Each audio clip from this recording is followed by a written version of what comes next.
I woke up believing this would be the proudest day of my life, walking my daughter down the aisle just as I'd promised her mother before she died. But before sunrise, our family driver arrived early and did something I never expected. He opened the back door and pushed me inside, pulling a blanket over me. "What are you doing?" I whispered, furious. "Please," he said urgently. "Hide. There's something you need to see." Against every instinct, I stayed silent, and what I witnessed from that hidden place changed everything. Hello, everyone, and thank you for being here.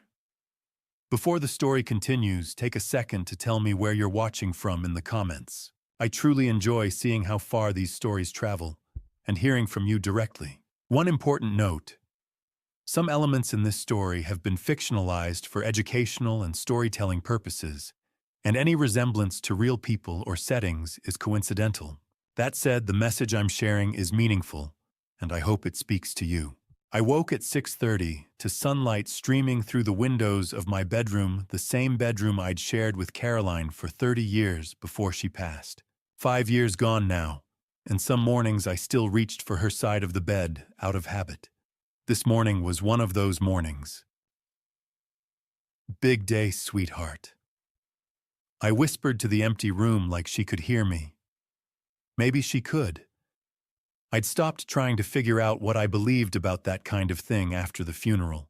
I stood at the closet staring at the navy suit I'd picked out 3 months ago. Mother of the bride dresses get all the attention, but nobody tells you how much a father agonizes over what to wear when he walks his daughter down the aisle. Caroline would have known exactly what to choose. She always did. My hands shook slightly as I buttoned my shirt. Not from age, I'm 62 and still steady enough, but from something else. Something I couldn't name. A weight in my chest that had been sitting there since I'd opened my eyes. Downstairs, the house was quiet. Too quiet for a wedding day. Emberlyn had stayed at her apartment last night with her bridesmaids, following some tradition about the groom not seeing the bride. I'd offered to let them use the house, God knows we have the space, but she'd insisted on keeping things simple. Simple, right. I made coffee dark and strong, the way I'd learned to like it during 30 years of early morning business meetings. The machine hissed and gurgled familiar sounds in the familiar kitchen. Everything was exactly as it should be. So why did I feel like I was standing on the edge of something? I carried my cup to the window overlooking the gardens. The May morning was perfect, not too hot, not too cold. The kind of weather you pray for when planning an outdoor wedding reception. The tent company had set up yesterday, white canvas gleaming against the green lawn. Everything was ready. Everything except me. I pulled out my phone, scrolled to a photo from 2 months ago. Emberlyn and Zachary at their engagement party. Her face lit up with joy I hadn't seen since before Caroline died. My daughter happy again. Wasn't that what I'd wanted? Wasn't that what Caroline would have wanted? Protect our girl, Caroline had whispered in the hospital near the end. Her hand in mine so light it barely felt real. Promise me, Pete, no matter what. I promise, I'd said, and I'd meant it. The sound of tires on gravel pulled me from the memory. I checked my watch, 6:55. Martin wasn't supposed to arrive until 7:30. We'd gone over the schedule a dozen times. He'd drive me to the church at 8, give me time to settle in before the ceremony started at 10.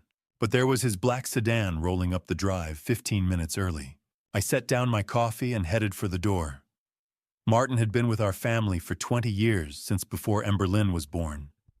He'd driven Caroline to the hospital the night she had our daughter. He'd driven me to that same hospital the night Caroline didn't come home. If there was anyone in this world I trusted, besides my own flesh and blood, it was Martin Fuller.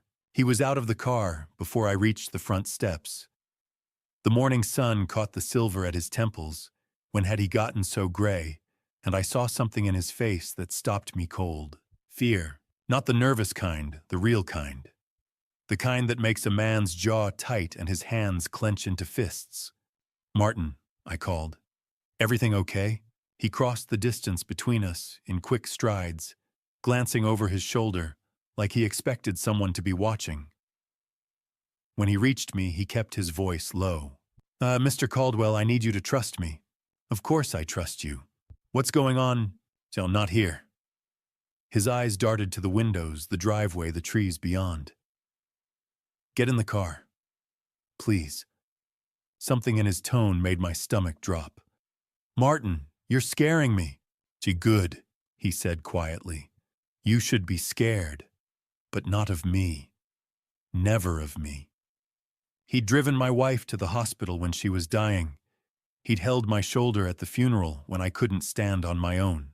This man had been a part of my family for 2 decades, and I'd never seen him look like this. What's this about? I asked. Is it Emberlyn? Is she hurt? Diam. She's not hurt. Not yet. Martin opened the back door of the sedan. But she's about to make the worst mistake of her life, and you're the only one who can stop her. Get in the car, Mr. Caldwell. We don't have much time. My mind raced through possibilities, each worse than the last. An accident, a threat, something wrong with the wedding. But Martin's eyes weren't frantic. They were determined. Whatever this was, he'd planned for it. I climbed into the back seat. The leather was cool. The car smelled faintly of the lavender air freshener Martin always kept hanging from the rearview mirror. Normal.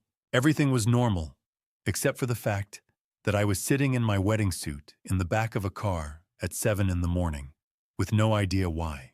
Martin reached past me and grabbed a dark blanket from the seat. The same blanket he kept for winter emergencies. Lie down, he said. Cover yourself completely. You can't be seen. What, Martin, this is, Mr. Caldwell. He looked me dead in the eye. 20 years ago, I made a promise to Miss Caroline.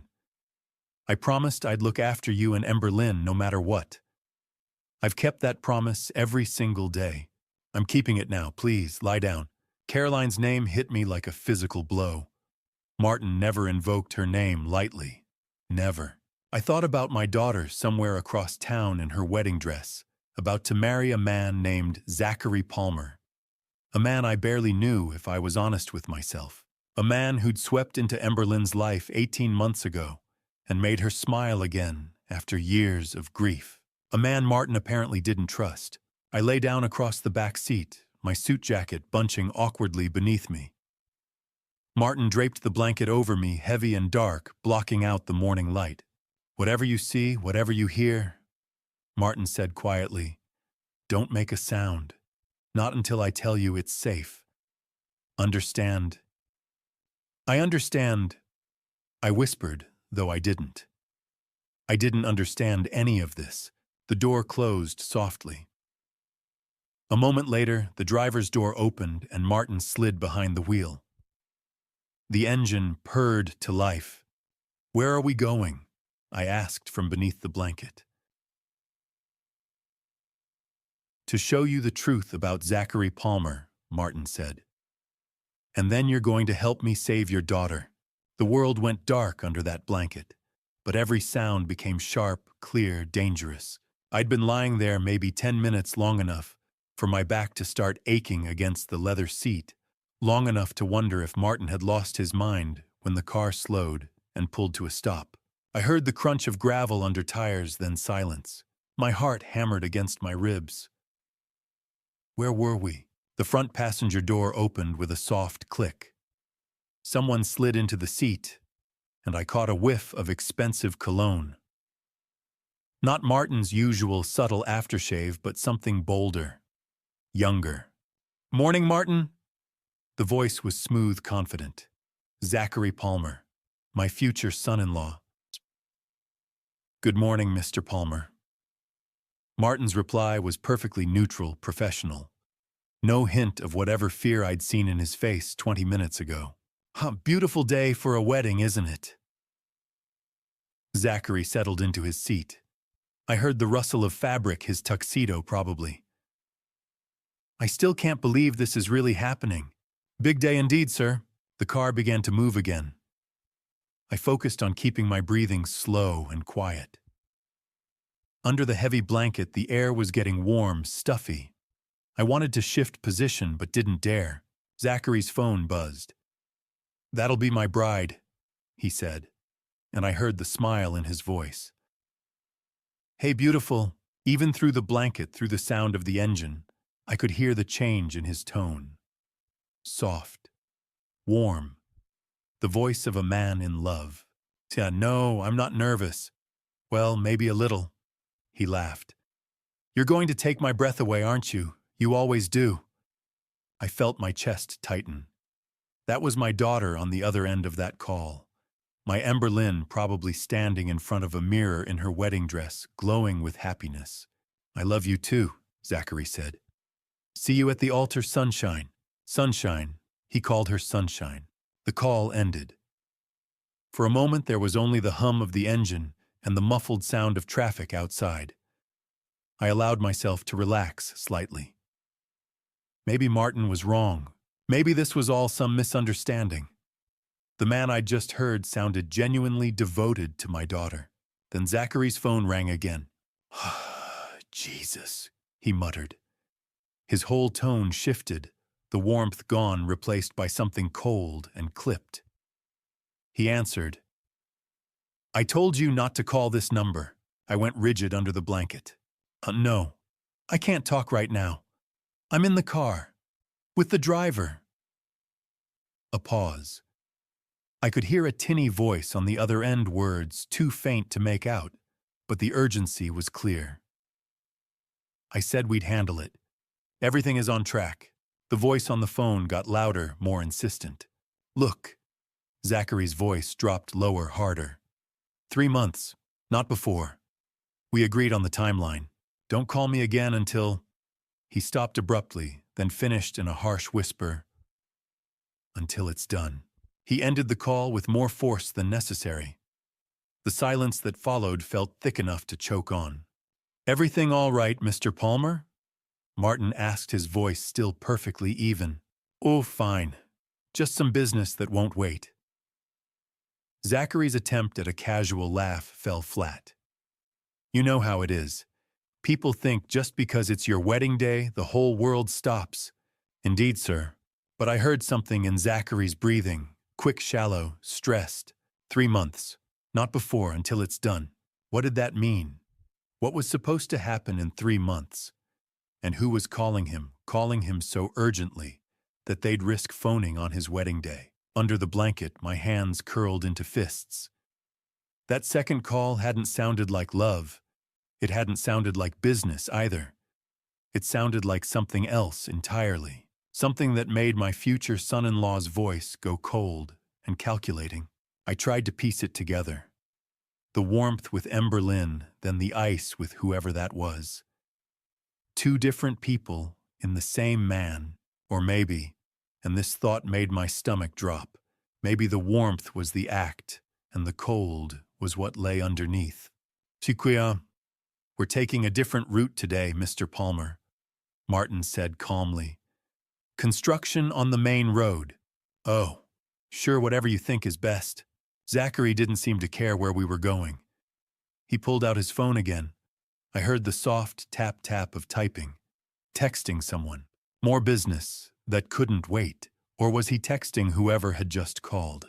I lay there in the darkness, breathing as quietly as I could, listening to every shift of fabric, every tap of his phone, every change in the engine's pitch, as Martin navigated through traffic. This was what Martin wanted me to hear. This was why he'd shoved me into this car. But why? What did Martin know that I didn't? Okay, Sonny, how long have you worked for the Caldwells? Zachary asked suddenly. 20 years this September, sir. That's a long time. You must be close to the family. I consider it an honor to serve them. Something in Martin's phrasing made me think of that promise he'd mentioned. The promise he'd made to Caroline. What exactly had my wife asked him to do? Pete seems like a good man, Zachary continued. Little old-fashioned, maybe, but solid. The kind of father-in-law who'll want to stay involved, I imagine. Mr. Caldwell loves his daughter very much. I'm counting on that. Zachary's voice had an odd quality I couldn't quite identify. A man who loves his daughter will do anything to see her happy, won't he? I expect so, sir. Good. That's good. The way he said it made the hair on the back of my neck stand up. It wasn't the words themselves, they were perfectly innocent, but the tone underneath, like he was working through some private calculation. 3 months. Everything is on track. My mind spun with possibilities, each darker than the last. Was he planning something? Was Ember Lynn in danger? But that didn't make sense. Why would he marry her if he meant her harm, unless the marriage itself was part of whatever plan he had? The car made a turn, and I felt myself slide slightly against the seat. Martin must have noticed, because he spoke up quickly. Hit a rough patch there. Road work everywhere these days. No kidding, Zachary replied, distracted. His phone buzzed again. Sorry, I need to take this. But this time when he answered, his voice was careful. Hey. Yeah, I'm on my way. No, we're good. I'll call you later, okay? Yeah. Later. He ended the call fast. Too fast. Like he didn't want anyone Martin to hear too much. The pieces weren't fitting together yet, but I knew I was hearing something important. Something that explained the fear in Martin's eyes this morning. In the darkness under that blanket, with nothing to go on but sounds and fragments of conversation, I felt dread pooling in my gut like cold water. 3 months, not before, until it's done. What was going to happen in 3 months? And what did it have to do with my daughter's wedding day? I didn't have answers yet, but I knew with a certainty that made my chest ache that Martin was right to be afraid. 3 months on track for what my stomach twisted with a dread I couldn't name yet. 20 minutes into what should have been a straight shot to St. Benedict's Cathedral. Martin turned south. I felt it, before I understood it, the pull of gravity as the sedan banked left, the shift in momentum telling me we were heading away from downtown. Beneath the blanket, I had only sensation to guide me: the engine's hum, the rhythm of stops and starts, sunlight warming the fabric against my face. This turn felt wrong. My internal compass screamed at me. St. Benedict's was north and east, a straight 15-minute drive through oak-lined streets. This route had too many turns, too much stop-and-go traffic. We were heading south, away from the cathedral, away from the wedding. In the front seat, Zachary's phone buzzed, harsh, insistent vibrations, demanding attention. "Damn it," he muttered. I heard fabric rustle as he checked the screen. Another buzz, then another. "Everything all right, Mr. Palmer?" Martin asked, his voice carefully neutral. "Yeah, fine." Zachary paused, weighing something. "Actually, Martin, I need to make a quick stop. Won't take more than 5 minutes." "Course, sir. Where to?" "Maple Street, South Side. You know it. No hesitation. None at all." "Yes, sir, I know it." That was when I knew. Martin hadn't been surprised. He'd been expecting this. That's why he'd hidden me in the back seat. That's why we were driving south instead of north. Martin had planned this. The sedan accelerated, merging onto what felt like a highway, smooth concrete rushing traffic distance covered quickly. Route 9, probably. The industrial corridor cutting through the city's midsection before dipping into the working neighborhoods. Through the gap in the blanket, I caught glimpses of harsh sunlight hitting concrete without the filter of trees. The air felt different, thicker, grittier. Exhaust and hot pavement. We slowed. Traffic lights, frequent stops, city driving in a neighborhood where people lived close together. "Next light, take a left," Zachary said, his voice stripped of charm. 2 blocks down. Understood. The road changed, rougher pavement potholes jarring the suspension. Streets that got repaired last, if at all. Through the fabric, I sensed buildings changing around us, taller structures giving way to shorter ones, glass replaced by brick and siding, dogs barking, children's voices, a metal gate clanging shut. This was a neighborhood where people hung laundry on lines, where corner stores sold lottery tickets, where families packed into townhouses and made the best of what they had. The middle ground, where most people lived, a world Zachary Palmer had never mentioned. "Here," he said. The one with the blue trim. Tires crunched over gravel. The engine idled to a low rumble. Zachary's door opened. Just give me a few minutes. Of course, sir. His footsteps faded quick strides across uneven pavement. A gate creaked. Then silence. Mr. Caldwell. Martin's whisper was urgent. Look now. But stay down. I shifted the blanket just enough to see through the gap between the seats. We were parked before a narrow townhouse. 2 stories. Blue-gray siding faded to weathered denim. A small porch with rusted railing. The yard was overgrown grass, bordered by a leaning chain-link fence. At the end of a cracked walkway stood a mailbox. Nothing special, just standard metal, bolted to a wooden post that tilted left. Peeling paint. Worn edges. But the letters stenciled across its side were clear. The Palmer family.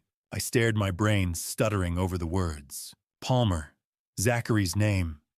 The man marrying my daughter in less than 3 hours. The man who'd told us his parents were dead. No siblings, nobody to invite except college friends. The man who'd said he was alone in the world, that Emberlyn and I would be his whole family. So why was there a mailbox with his name on a working-class townhouse? Present tense. The Palmer family. As if people named Palmer still lived here. Still received mail here. Still called this home. Zachary walked up the cracked steps. He didn't knock. His hand went straight to the doorknob, twisted it, pushed the door open like he'd done it 1,000 times. Like he belonged there.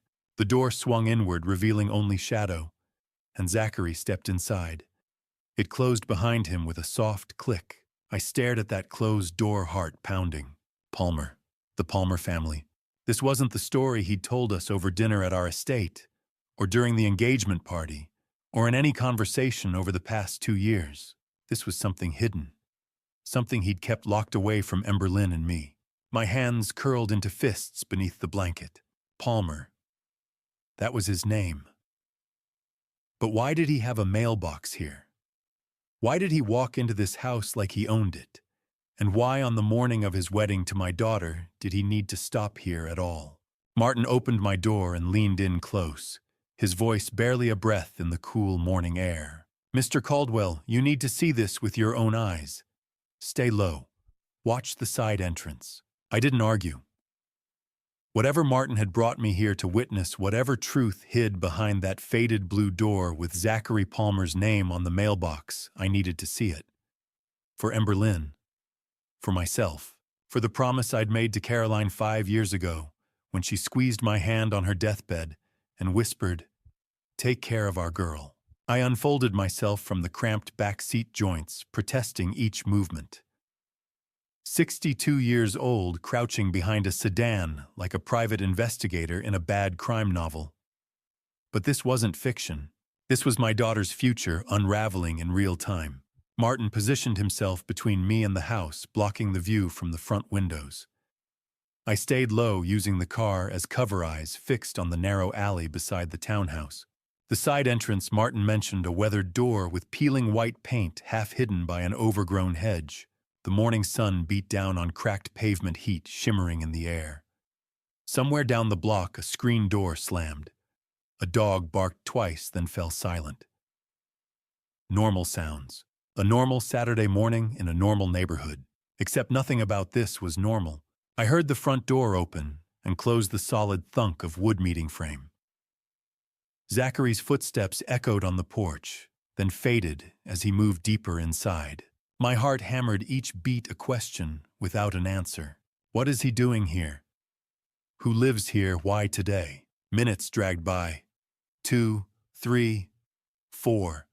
Each second stretched unbearably long. Then the side door opened. A woman stepped out first. Early 30s. Dark hair pulled into a messy ponytail. Jeans and a faded gray t-shirt worn thin by too many washes. She looked exhausted, the kind of tired that comes from sleepless nights and unpaid bills. Her face was drawn, eyes shadowed, but her jaw was set with stubborn resolve. A woman used to carrying weight she shouldn't carry alone. She crossed her arms defensively and turned back toward the open doorway. "Zachary, please." You can't keep doing this. Her voice was soft, but strained, pulled tight like wire. I couldn't hear his reply from inside, but I didn't need to. Her expression said enough frustration, resignation, fear. Then I heard it, a child's voice, high-pitched, excited, from inside the house. "Daddy, Daddy." The word struck me like a blow to the chest. "Daddy." A little girl burst through the side door, small feet pounding on the steps. She couldn't have been more than 4 blonde curls, bouncing pink sneakers, flashing a stuffed rabbit clutched in one hand. She wore a yellow sundress, with daisies, the kind a father chooses, because it makes his child smile. "Daddy!" she cried again, running toward the doorway, and Zachary Palmer stepped out to catch her. He scooped her up effortlessly, lifting her high as she squealed with joy. She wrapped her arms around his neck, burying her face against his shoulder. He held her close, not like a stranger, not like a visitor, but like a man who had done this 1,000 times. Like a father. "Hey, sweetheart," he murmured, voice gentle in a way I'd never heard. He kissed the top of her head, fingers soft in her curls. "I can't stay long today." "But why?" She pulled back bottom lip, trembling. "You said you'd play tea party with me and Mr. Floppy." She held up the stuffed rabbit. His smile faltered for half a second, then returned, practiced familiar, the same charm he'd used on Emberlyn. On me. On everyone who trusted him. "I know, baby. I'm sorry. Daddy has to work today. But I'll be back soon. I promise." Liar. The word screamed inside my head. He wasn't going to work. He was going to St. Benedict's Cathedral. He was going to stand at the altar in a tailored tuxedo and vow himself to my daughter. Promise her forever, while this child waited at home for a father building a second life. The woman, his wife, she had to be stepped closer, arms still crossed. "Zach, we need to talk about." "Not now, Marley." His voice sharpened, warmth draining instantly. He set the child down, gently ruffling her hair. "Mia, go inside and finish breakfast. Mommy and I need a minute."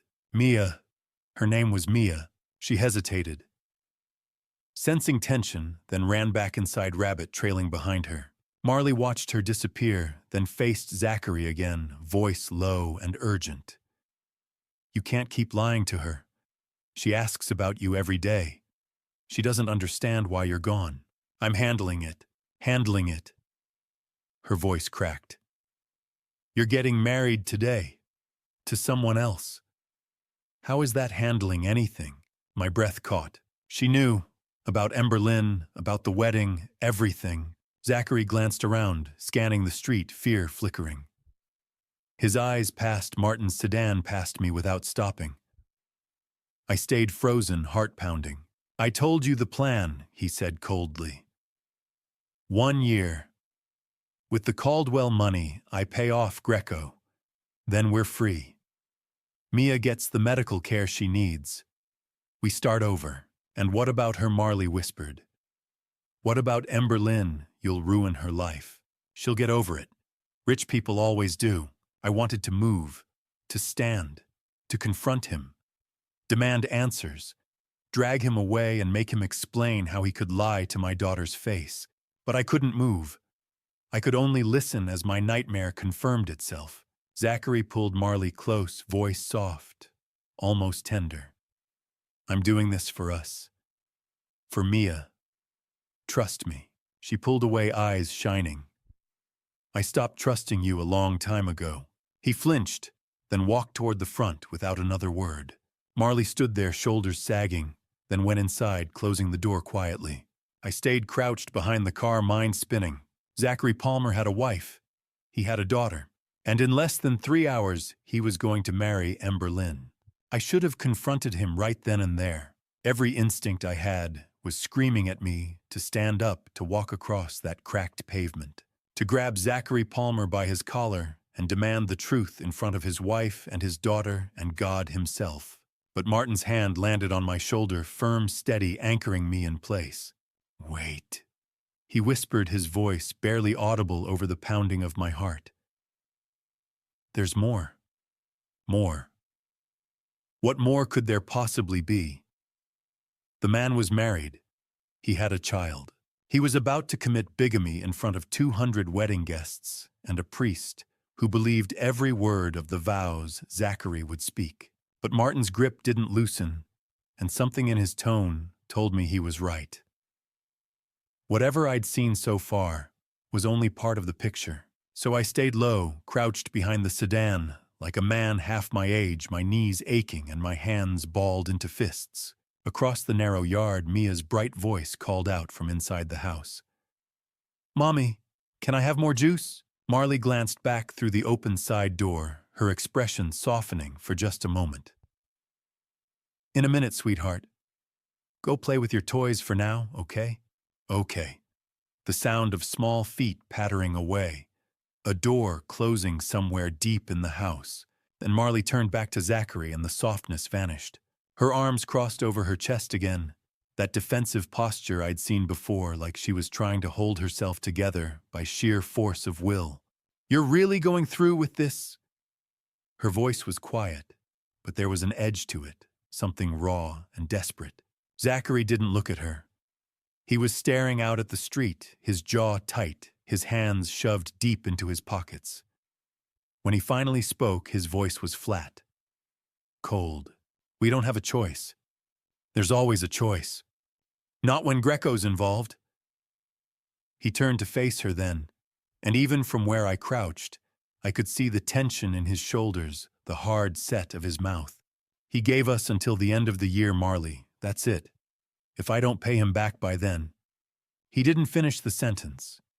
He didn't need to. Marley's face went pale. "I know. But this Zach, she's a person. Emberlyn is a real person with real feelings. Her father seems like a decent man. This feels wrong. It feels evil. Their decency doesn't save Mia." Zachary's voice turned sharp, cutting through her protest like a blade. "Their money does." The words hit me like a punch to the gut. My money. My family's money. That's what this was about. That's what Emberlyn was to him, a bank account with a pretty face and a trusting heart. Marley shook her head, her eyes glistening. "And after, when she finds out, she won't. Zach, she won't." His tone left no room for argument. "Once I'm her legal husband, I'll have access to everything. Joint accounts, family trusts. The Caldwell portfolio is worth over $200 million, Marley. All I need is 1 year. 1 year to get what we need, pay off Greco, and disappear. She'll never even know what happened. 1 year."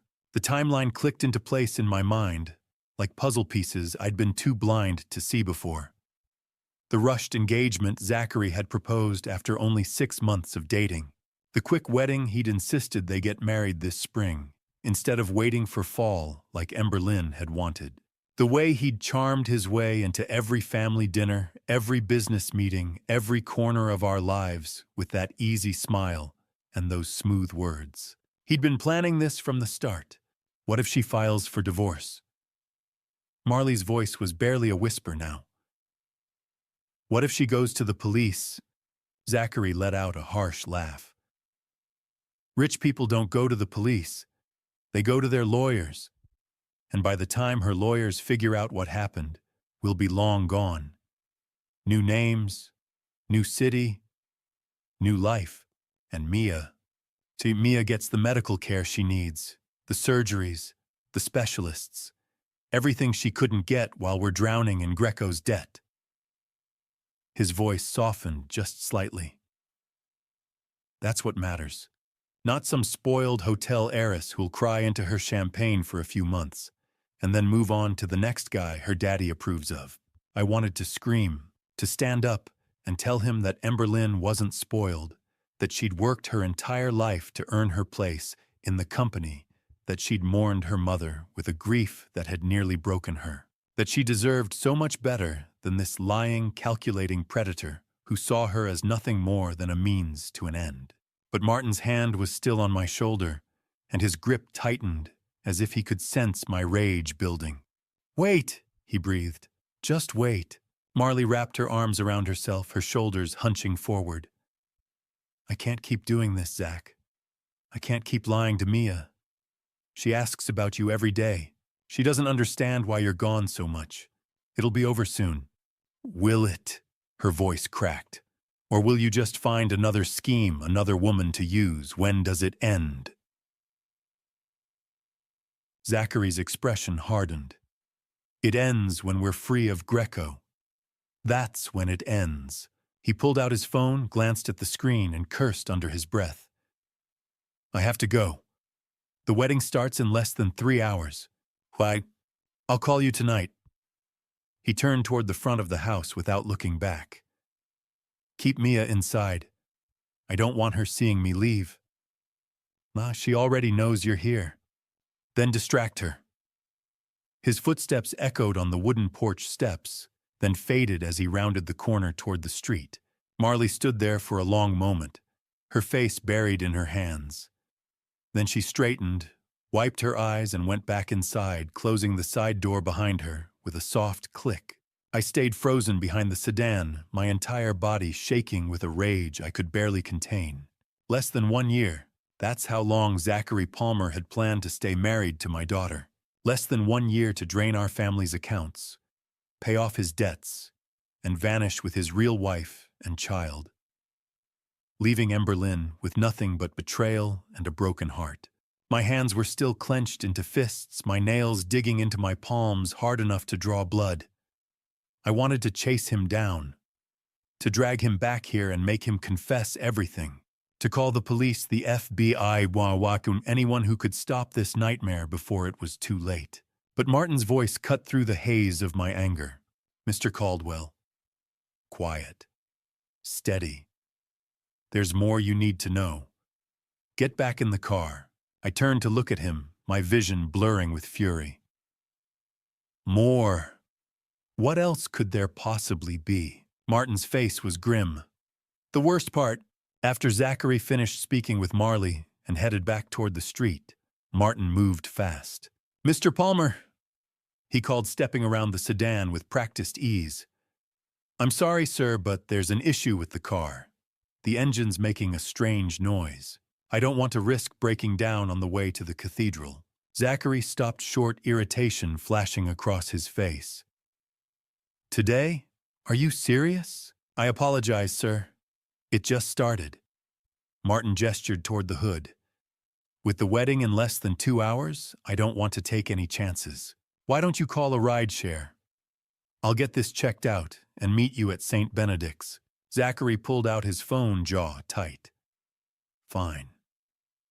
But if this makes me late... It won't, sir, I promise. Within minutes, a black SUV pulled up to the curb. Zachary climbed inside without another word. The vehicle drove off and disappeared around the corner. The moment he was gone, Martin turned back to the sedan, where I was still crouched behind the rear door, my heart slamming against my ribs. That was quick thinking, I said, my voice hoarse. Martin's expression remained grim. Get in, Mr. Caldwell. There's something else you need to see. I slid into the back seat, my legs stiff after being cramped so long. When the door shut, sealing us inside the quiet shell of the car, Martin reached into his jacket and pulled out his phone. There's more, he said. His voice was steady, but his eyes were dark. Something much worse. He unlocked the screen and turned it toward me. The first image was a screenshot of an email. The sender address was nothing but random letters and numbers, anonymous, untraceable.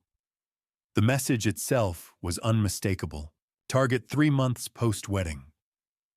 Priority, make it look like an accident. No traces. $50,000 on completion. My blood turned cold. I read it again and again, trying to force the words to mean something else. Target, 3 months. Accident. $50,000. Scroll, Martin said quietly. My hands shook as I swiped. The next image showed messages from an encrypted app, the kind used when people didn't want to be found. Subject leaves estate daily at 7:30 a.m. Takes Route 9 to downtown office. Black sedan. Usually alone except for driver. My schedule, my routine, my life reduced to notes. Tuesdays and Thursdays lunch meeting at Riverside Grill. Walks from parking garage, 2-block stretch, minimal foot traffic, every habit, every weakness. Friday evenings private club on Hamilton Street. Valet parking. Returns to vehicle alone around 10 p.m. The club I'd felt safe in for decades. Keep going, Martin said. I swiped again. A bank transfer record appeared. $10,000 sent from an unfamiliar shell company. The memo line read, "Deposit services pending completion." Deposit. Not payment, meaning the rest would come later, after I was dead. My vision blurred. The phone trembled in my hands. He's planning to. I couldn't finish. Yes, Martin said. Zachary Palmer hired someone to kill you. 3 months after the wedding. Once he's legally married to Emberlyn and has access to the family accounts. Everything snapped into place. The rushed engagement. The sudden wedding. The 1-year timeline Marley mentioned. It was never about staying married.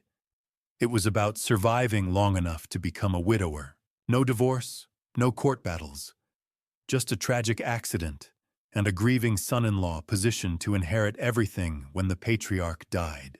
The call this morning, I whispered. In the car.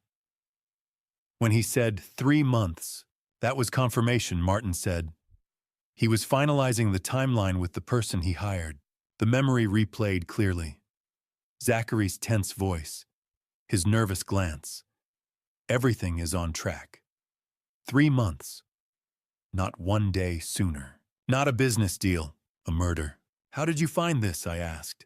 I've been watching him for 2 weeks, Martin said. Ever since he started asking questions about your schedule, about your routines, things that didn't make sense. You were spying on him. I installed monitoring software on his laptop when he left it unattended at the estate last week. He didn't flinch. I needed confirmation. I found this yesterday. Does he know? No, it runs quietly. And Marley, I asked. Does she know about this? Martin shook his head. She knows about the fraud, the money, but not this. My hands trembled as I opened my own phone and began photographing each screen. The email, the messages, the bank transfer. One by one, evidence, proof that Zachary wasn't just a liar or a thief. He was planning murder. Click, another photo, click, another. I documented every word, every detail. Mr. Caldwell, Martin said gently. Are you all right? I wasn't. How could I be? My daughter's fiancé had ordered my death.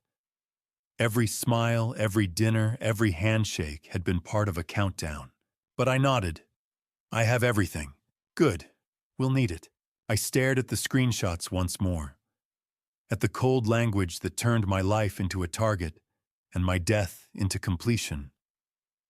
At the $50,000 assigned to my existence. 3 months. That's how long he planned to wait. 3 months after marrying Emberlyn. 3 months after gaining access.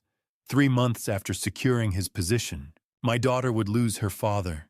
She would grieve, and the man who ordered my death would hold her while she cried. The thought made me nauseous. I looked at Martin. He was going to make her a widow. She'd spend her life believing it was an accident. I know, Martin said.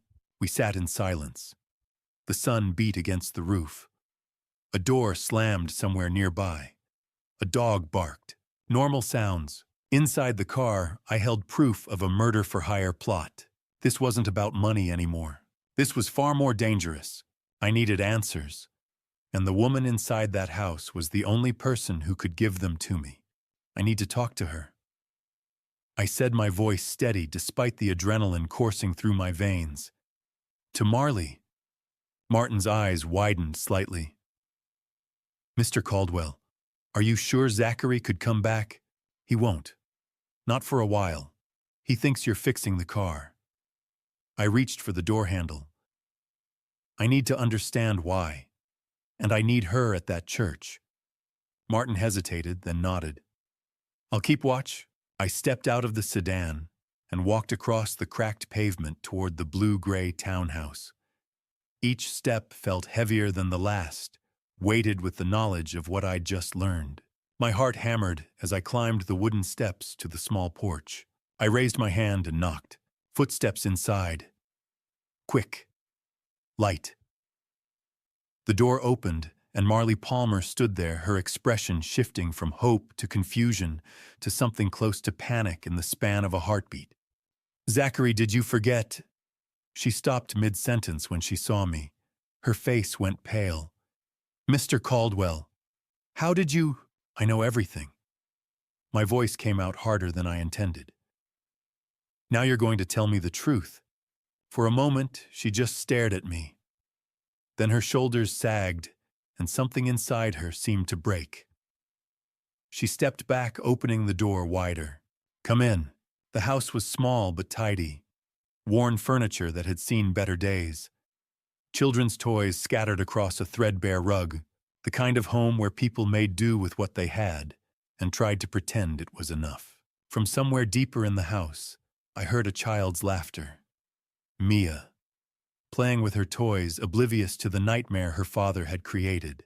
Marley closed the door behind me and leaned against it, her arms wrapped around herself like she was trying to hold herself together. "How much do you know?" "Enough. The secret marriage, the plan to steal from my family, the 1-year timeline." I paused, watching her face. "And the part about eliminating me 3 months after the wedding." Her eyes went wide. "What?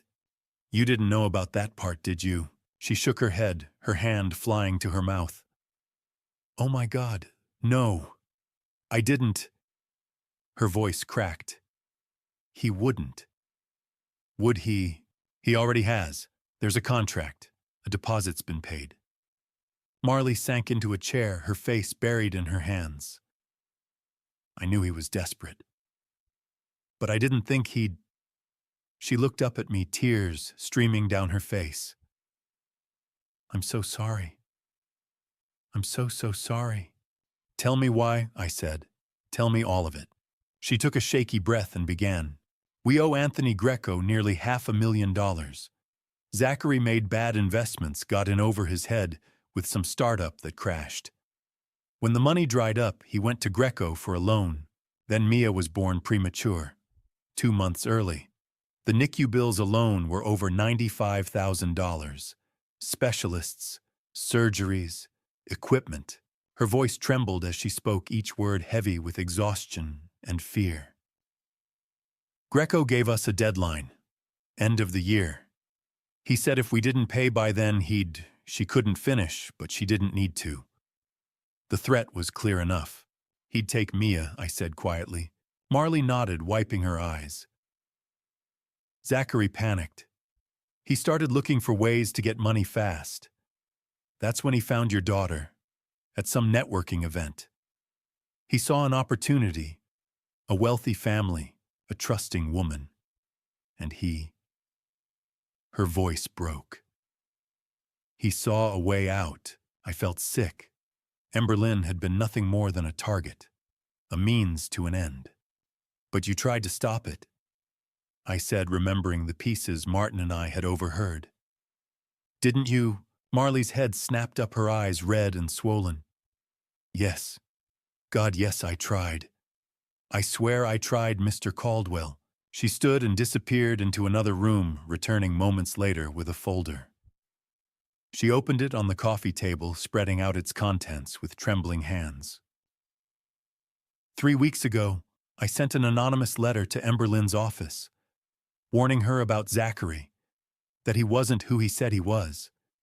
She showed me a handwritten draft, the words shaky but clear. "The man you're about to marry is hiding something. Please investigate before it's too late." 2 weeks ago, I called her. I got through to her assistant, said it was urgent. But before I could say more than a few words, Zachary came home early. He heard me on the phone. He tuned. She touched her wrist, and I saw the faint shadow of an old bruise.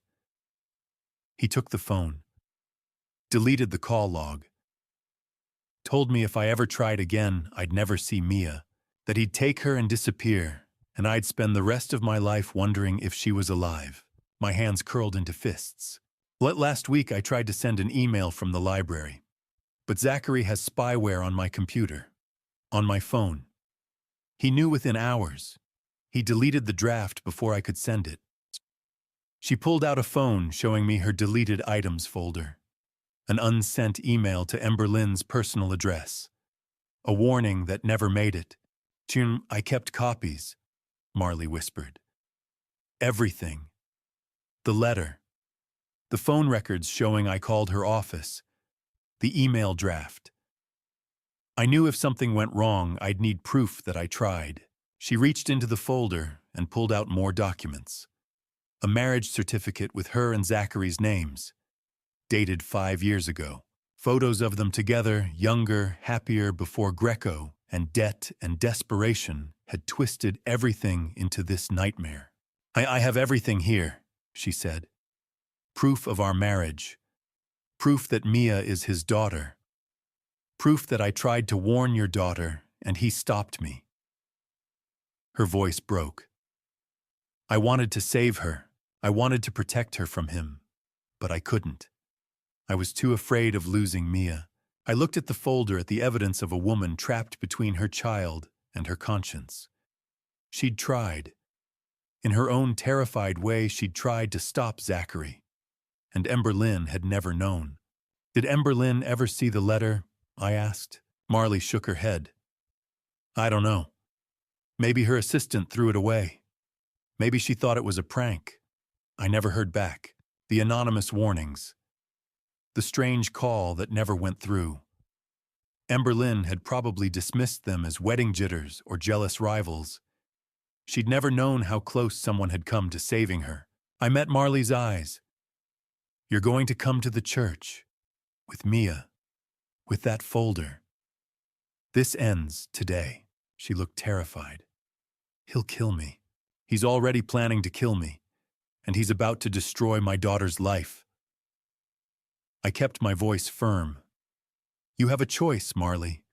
Help me stop him, or let him turn Ember Lynn into a widow and leave you and Mia with nothing but guilt."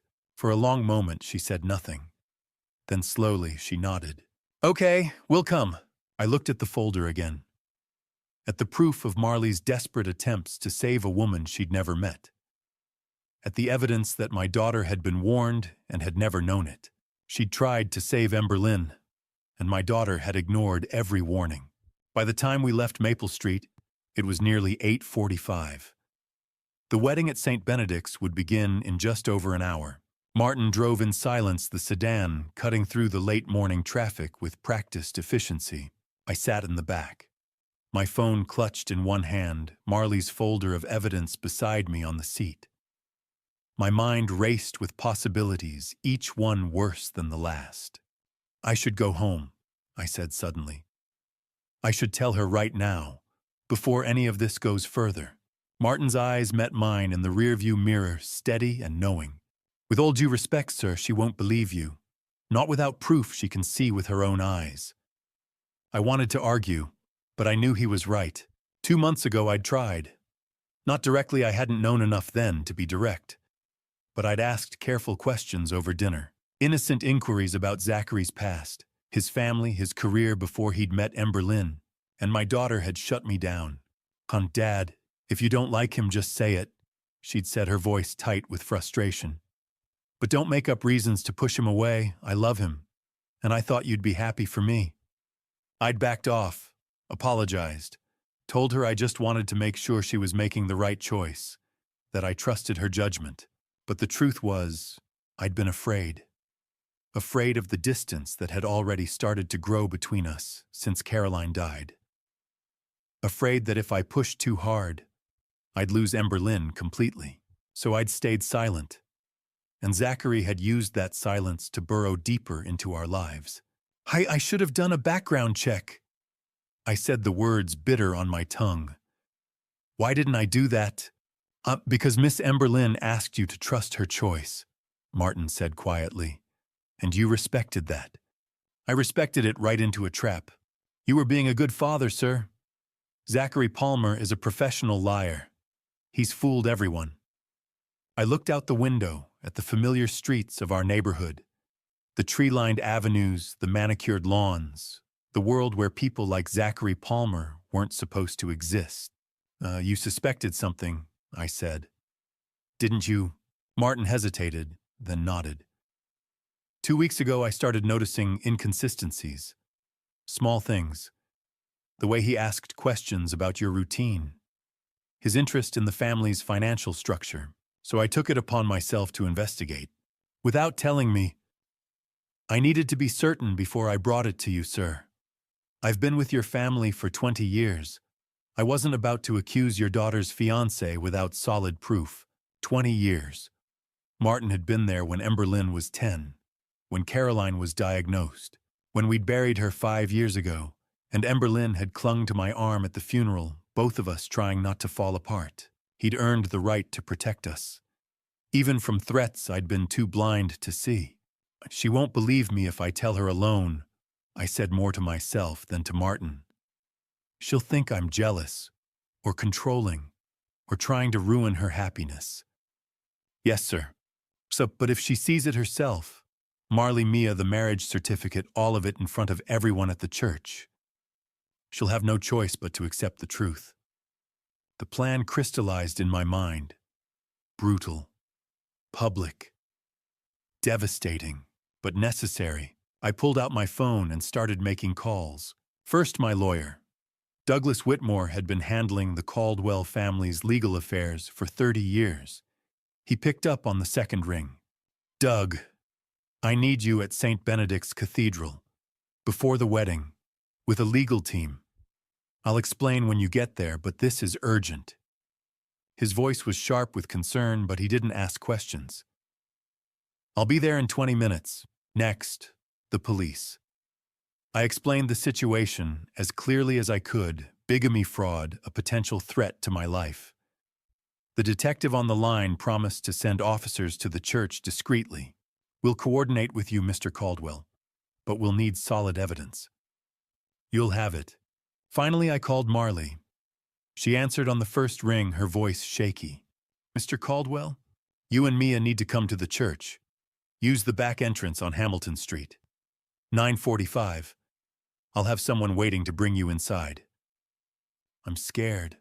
I know. But this is the only way to protect your daughter. And mine. She was quiet for a long moment. Then, we'll be there. I ended the call and leaned back against the seat, closing my eyes. A memory surfaced unbidden and sharp. Caroline. 5 years ago. Lying in a hospital bed, her face pale, her hand so small and fragile in mine. The cancer had taken so much from her already. Her strength, her energy, her certainty about the future, but not her fierceness. Not when it came to Emberlyn. Pete, she'd whispered, her voice hoarse. Promise me something. Anything. No, protect our girl. Even when she doesn't understand. Especially when she doesn't understand. I'd squeezed her hand, fighting back tears. I promise. Sometimes love means breaking their heart to save their life. I hadn't understood then. Not really. But I understood now. I was about to walk into St. Benedict's Cathedral and destroy the happiest day of my daughter's life. I was about to humiliate her in front of 200 guests, reveal that the man she loved was a fraud, and shatter every dream she'd built over the past 2 years. And she would hate me for it, at least for a while. But she would be alive. Safe. Free from Zachary Palmer and his plans to use her and discard her and eventually leave her a widow. Martin pulled the sedan into our estate's driveway. The house stood quiet and elegant in the morning sun, its windows gleaming, the gardens in full bloom. Everything looked perfect. Peaceful. A lie just like Zachary. We have 45 minutes, Martin said, checking his watch. I nodded, gripping the folder Marley had given me. Then let's make sure we're ready. I looked at the house one more time, the home where Emberlyn had grown up, where Caroline had taught her to ride a bike and bake cookies and believe in happy endings.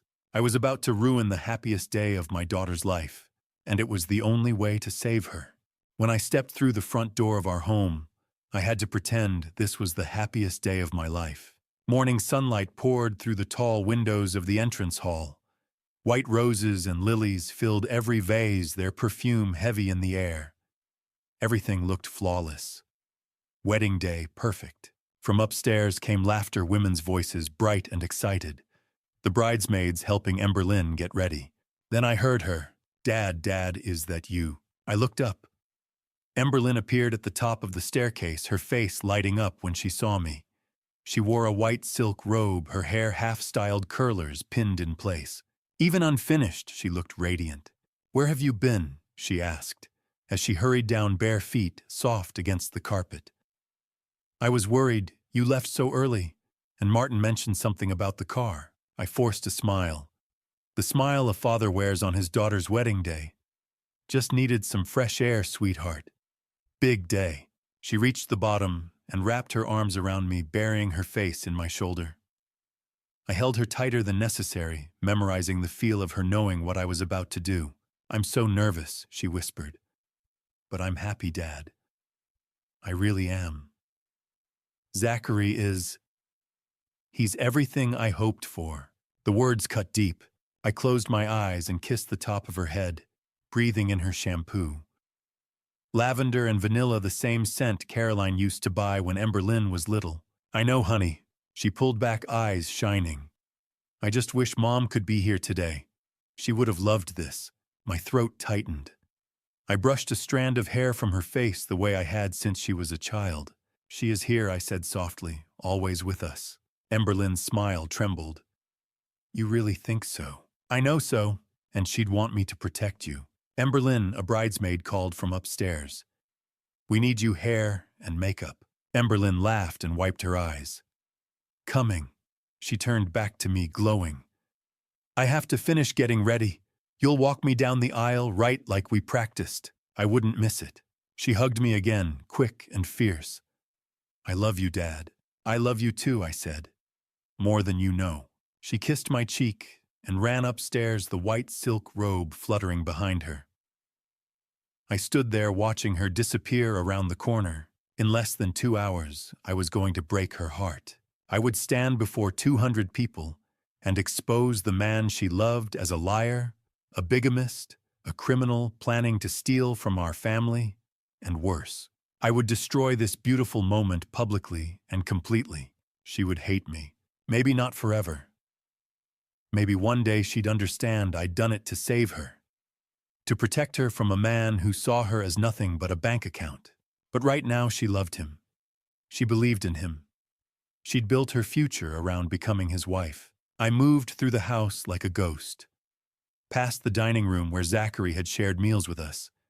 Past Caroline's study, her books still lining the shelves, her glasses resting where she left them. Past the living room where 3 months ago Zachary had knelt and proposed while I watched my daughter's face light up with joy. I had said yes, shaken his hand, welcomed him into our family, because I trusted Emberlyn, because I wanted her happy, because I was afraid of asking questions that might push her away. Now I was paying for that trust. I stopped before the portrait in the hallway. Caroline and me on our wedding day. She wore white lace holding peonies. I wore a tuxedo slightly too big and a nervous smile. We were young. Certain love was enough. "I'm sorry," I whispered. "I should have seen it sooner." Her painted smile didn't change. Her eyes, Emberlyn's eyes, looked back at me. Sometimes love means breaking their heart to save their life. I checked my watch. 9:20. 40 minutes until the church. 40 minutes until everything changed. Upstairs, laughter continued. Music played. Bridesmaids talked about flowers and photos and how beautiful Emberlyn looked. She had no idea. For these last minutes, I would let her believe. Let her have this final moment of joy. Once I stood up in that church, her world would shatter. She would see me not as her protector, but as the man who ruined her happiest day. But she would be alive. She would be safe. And someday, God willing, she would forgive me. I turned from Caroline's portrait and walked toward my study to change into my tuxedo. In less than 2 hours, I would break my daughter's heart. But right now, I would let her have this moment. The ride to St. Benedict's felt like a funeral procession. even though everyone else was smiling. I sat beside Emberlyn in the back of the white limousine watching the city drift past through the tinted windows. She held her bouquet of white roses and baby's breath in her lap, fingers trembling slightly against the silk ribbon. She looked breathtaking. The wedding dress Caroline and I had helped her choose fit her perfectly laced sleeves, a sweetheart neckline, a long train meant to glide down the cathedral aisle like something from a fairy tale. Her hair was pinned in soft curls, a simple veil secured with Caroline's vintage hairpin, the one her grandmother wore, the one Caroline wore on our wedding day. She looked so much like her mother, it made my chest ache. Dad, Emberlyn said softly, pulling me from my thoughts. She reached over and took my hand, squeezing it. My hands are shaking. Is that normal? I looked at our joined hands, hers small and delicate, mine rough from decades of work. I could feel her pulse racing beneath her skin. Completely normal, sweetheart. Silence settled between us, filled only by the hum of the engine and distant traffic. The driver guided us through familiar streets, carrying us closer to St. Benedict's Cathedral. Closer to the moment everything would collapse. Dad, Emberlyn said again, quieter now. Do you like Zachary? I mean, really like him? The question struck hard. I turned to her and saw the vulnerability in her eyes, the same look she'd worn as a child, asking if she was good enough, smart enough, lovable enough. She needed reassurance, and I couldn't give it. What matters, I said carefully, is that you're happy. Her brow furrowed. That's not what I asked. No, it wasn't. I lifted my hand and touched her face the way I had when she was small. I've always wanted what's best for you, Emberlyn.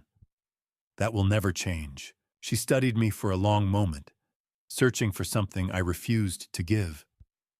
Then she relaxed and leaned her head against my shoulder, just like she used to during movie nights. I love you, Dad. I love you too, more than anything.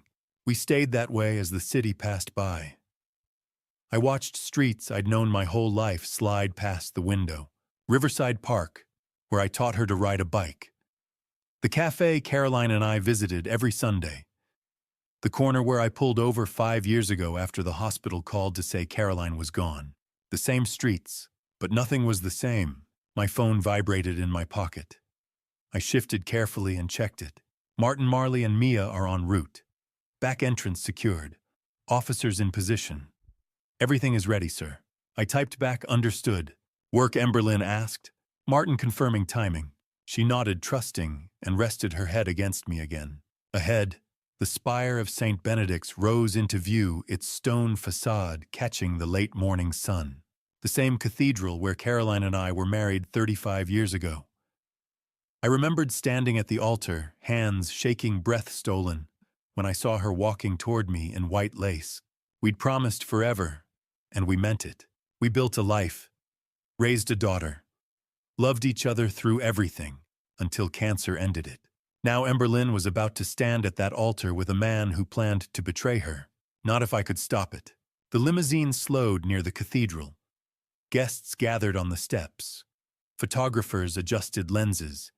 Curious strangers paused to watch. 200 guests, 200 witnesses, 200 people about to watch a dream shatter. We're here, Emberlyn whispered, sitting up. She smoothed her dress, checked her veil in the mirror tucked into her bouquet. Oh, God, this is really happening. Yes, I said. She turned to me, eyes shining with tears she believed were joy. Thank you for everything, for raising me, for supporting me, for always protecting me. The words cut deep. I cupped her face, looking into Caroline's eyes, memorizing this moment. I love you, Emberlyn. No matter what happens today, no matter what you think of me after this, I love you more than my own life. She smiled, confused by my intensity, but too happy to question it. I know, Dad. I love you too. The driver opened the door. Sound rushed in, laughter, music, camera shutters. We'd stopped at the side entrance, away from the crowd. Emberlyn gathered her dress, preparing to step out. I watched her for one final second. She believed she was walking toward her happily ever after. I was about to protect her in the worst way possible, in a way that would make her hate me, But she would be alive. She would be safe. And someday she would understand. I stepped out and offered her my hand. It was time. We arrived at St. Benedict's 15 minutes early. The old stone cathedral stood as it had for more than a century, solid, unmoving, carrying the weight of countless ceremonies within its walls. Today it would carry mine. The Gothic structure rose against the late morning sky, its spire reaching upward like a prayer carved in stone. Stained glass windows depicted angels, saints, and moments of divine mercy, their colors softened by the light filtering in from outside. Thick stone walls kept the air cool even on warm days like this. Inside the cathedral had been transformed. White roses and lilies lined the aisle, their fragrance blending with candle wax and old wood. Hundreds of candles flickered in polished brass holders, casting gentle shadows along the vaulted ceiling above. Everything looked perfect, beautiful, exactly as Emberlyn had imagined. Guests were beginning to arrive, business associates in tailored suits, longtime family friends in their finest clothes, distant relatives I hadn't seen in years. They smiled and nodded as they took their seats, whispering softly, admiring the flowers and the setting, commenting on how lovely Emberlyn would look as a bride. None of them knew what was coming. I guided Emberlyn toward the bride's preparation room, a small chamber off the main sanctuary, where she could make her final adjustments. The bridesmaids were already there, laughing, fixing her veil, making sure every curl was perfect. "I'll see you out there, sweetheart," I said, kissing her forehead. She squeezed my hand, eyes shining. "I love you, Dad. I love you too." I left her surrounded by excitement and certainty and walked back into the sanctuary. The space felt larger now, emptier despite the growing crowd. I made my way down the aisle toward the front pew reserved for the father of the bride. My footsteps echoed against the stone floor, each step drawing me closer to the altar. The same altar where Caroline and I had stood 35 years ago, promising forever. The same altar where her casket had rested 5 years ago, surrounded by flowers just like these. While Emberlyn and I sat in this same pew, trying to understand how the world could keep moving when ours had stopped. "Pete," a familiar voice called. I turned to see Douglas Whitmore approaching, hand extended. My lawyer. My friend for 3 decades. He wore an expensive suit and a confident smile. "Congratulations," he said, shaking my hand. "Big day. Zachary seems like a good man. You must be proud. If only you knew." I nodded. "Thank you, Douglas. Caroline would have loved this," he added gently. "She'd be so happy seeing Emberlyn like this." The words were meant kindly. They still hurt. "Yes," I said, "she would." Douglas patted my shoulder and moved on, leaving me alone near the front pew. I sat slowly, gripping the smooth wood. From here I could see everything: the altar, the rows filling with guests, the musicians near the organ, the photographer adjusting his lens. And near the side entrance I saw Martin, nearly invisible in his dark suit, scanning the room with practiced calm. Our eyes met. He gave a slight nod. My phone vibrated silently. I pulled it out. "Martin, package delivered." Back entrance. Mia briefed, "Secret game, stay quiet." Everything in position. I typed back, "Understood." The secret game had been Marley's idea.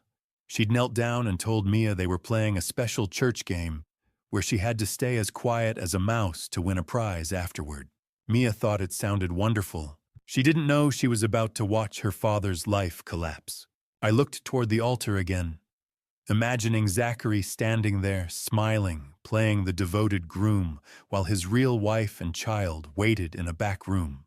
"Caroline," I closed my eyes. "If you can hear me, help me do this right. Help me be strong enough." I imagined her sitting beside me like she used to during Sunday services, her thumb tracing circles in my palm, a silent reminder that we were never alone. Sometimes love means breaking their heart to save their life. She'd said that when she made me promise to protect Emberlyn no matter what. I never imagined it would mean this. The organ began to play softly. Conversations faded. Guests turned toward the front. The photographer moved into position. Reverend Jonathan Reed stepped out and took his place at the altar, Bible in hand, serene and ready. This was it. Soon the processional would begin. Bridesmaids would walk the aisle. Then Emberlyn, radiant, holding my arm, believing she was walking toward her forever. And I would stand beside her listening, as Zachary Palmer spoke vows he never intended to keep. Until I stopped him. I looked around once more at the stained glass, the guests holding programs, the altar where joy and grief had already shaped my life. Saint Benedict stood silent, holding centuries of secrets. Today it would hold mine. The organ swelled. The ceremony was about to begin, and so was the truth. The music swelled. Everyone stood. Zachary Palmer stepped into view from the side entrance, looking like every father's dream son-in-law. The black tuxedo fit him perfectly tailored, elegant, expensive. His dark hair was styled just right, not a strand out of place. And that smile, that practiced, confident smile that had charmed Emberlyn, charmed me, charmed everyone who'd ever met him. He looked like a man in love, a man about to marry the woman of his dreams. He looked like a lie. Jason Hartley followed a step behind Zachary's best man, a college friend he'd introduced us to 6 months ago. Jason wore a matching tuxedo and a supportive grin, playing his part in this performance perfectly. Zachary took his place at the altar, standing beside Reverend Jonathan Reed. He adjusted his tie, clasped his hands in front of him, and turned to face the center aisle. Waiting, anticipating. The picture of a nervous groom on the happiest day of his life. I wanted to stand up right then, to shout the truth across the cathedral, to end this before it went any further. But I stayed in my seat, waiting, watching. The bridesmaids entered next 3 of Emberlyn's college friends, dressed in soft pastel gowns that complemented the white roses lining the aisle. They carried small bouquets and walked in measured steps, smiling at the guests taking their positions at the front of the sanctuary. Then the music changed. The familiar notes of the bridal march filled the cathedral, that timeless melody that signals the moment everyone has been waiting for. The moment the bride appears, a collective murmur of anticipation rippled through the crowd. Guests shifted in their seats, craning their necks to see. Cameras and phones lifted ready to capture the moment. The massive wooden doors at the back of the cathedral swung open, and there she was. Emberlyn stood framed in the doorway, backlit by the morning sun streaming through the entrance. Her wedding dress was everything she'd dreamed of, white lace and silk, elegant and timeless, with a train that would sweep down the aisle behind her like something from a fairy tale. Her veil cascaded down her back, held in place by Carolyn's vintage hairpin, the same one her mother had worn, the same one her grandmother had worn before that. She held a bouquet of white roses and lilies, her hands trembling slightly, and she was smiling, radiant, glowing with a happiness so pure and genuine it made my chest ache. She looked so much like Caroline on our wedding day, so beautiful, so full of hope and certainty and love. I stood and moved toward her, offering my arm. Our eyes met, and for just a second, I saw the little girl who used to hold my hand crossing the street, who used to climb into my lap when she had bad dreams, who used to believe her daddy could fix anything. Ready, Dad. She whispered, her voice shaking with emotion. My throat tightened. I couldn't speak, couldn't trust my voice. So I just nodded and forced a smile. Always, I finally managed to say. She tucked her hand into the crook of my elbow, and together we began the long walk down the center aisle. Every step felt like moving through water. Time seemed to slow, each moment stretching out, giving me too much time to think, to notice, to remember. I saw familiar faces as we passed business partners I'd known for decades, friends who'd watched Emberlyn grow up, distant relatives who'd come from out of state for the wedding. They were all smiling, some wiping away tears, all of them believing they were witnessing something beautiful. Cameras flashed. Phones recorded. Everyone wanted to capture this moment, the father walking his only daughter down the aisle to meet her future husband. None of them knew what I knew. None of them had seen what I'd seen. My eyes found Zachary at the altar. He was watching Emberlyn walk toward him, his expression a perfect mask of love and adoration. His eyes were soft. His smile was gentle. He looked like a man who couldn't believe his luck, who couldn't wait to start his life with the woman he loved. Or maybe it was just a performance. The final act before the curtain fell. This is the last time I'll give her to you, I thought, looking at him. The last time. We reached the altar. Reverend Reed stood waiting, his Bible open, his expression warm and welcoming. Zachary stepped forward, his hand extending toward Emberlyn. The Reverend's voice carried across the cathedral, clear and ceremonial. Who gives this woman to be married to this man? This was the moment. The traditional question. The symbolic gesture of a father entrusting his daughter to her new husband. I looked at Zachary, at his outstretched hand, at the confident smile that didn't quite reach his eyes. Then I looked at Emberlyn, at her radiant face, at the trust and love shining in her eyes as she looked at the man she thought would be her husband. I do, I said, my voice carrying across the silent cathedral, and I'm about to take her back. I placed Emberlyn's hand in Zachary's.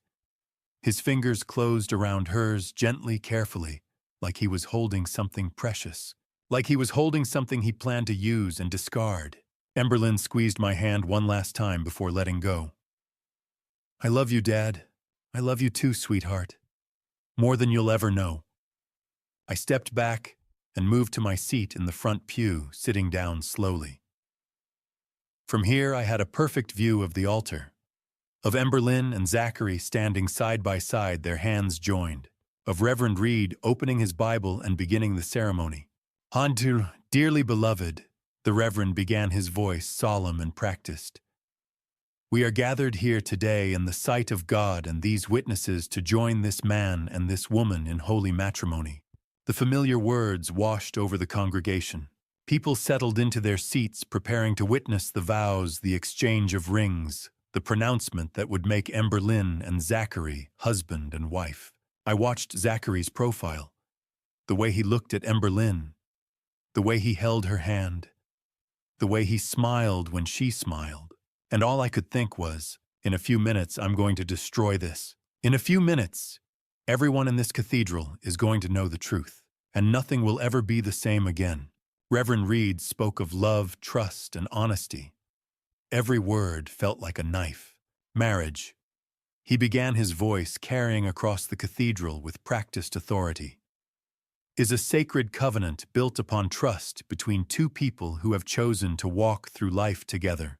Trust. I looked at Zachary standing at the altar, his hand clasping Emberlyn's. His face a picture of solemn devotion.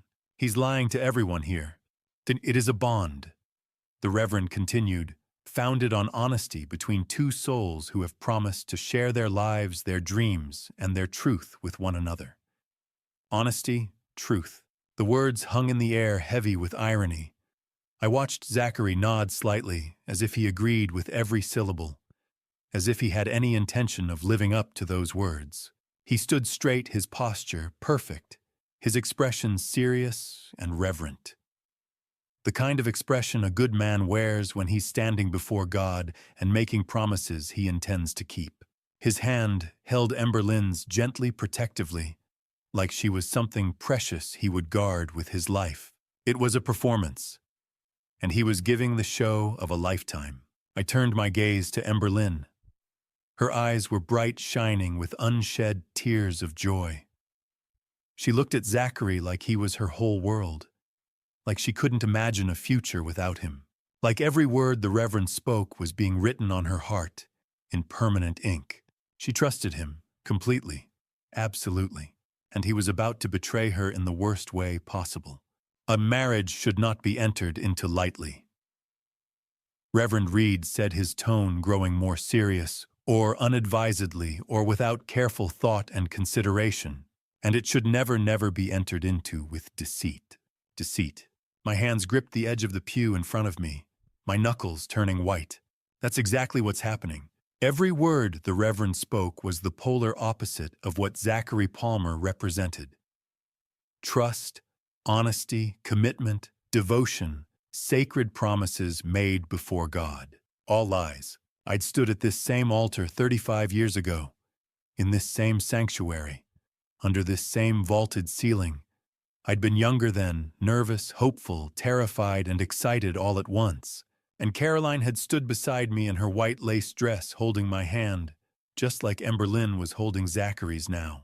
The Reverend back then, a different man, but the same words, had asked us to make promises to each other. Promises we'd meant with every fiber of our being. Do you, Peter, take this woman to be your lawfully wedded wife? I do.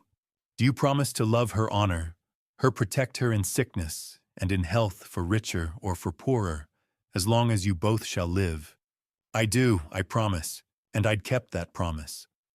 Through 30 years of marriage, through joy and hardship, through building a business and raising a daughter, through sleepless nights when Emberlyn was sick as a baby, through Caroline's diagnosis, through watching cancer slowly steal the woman I loved away from me one day at a time.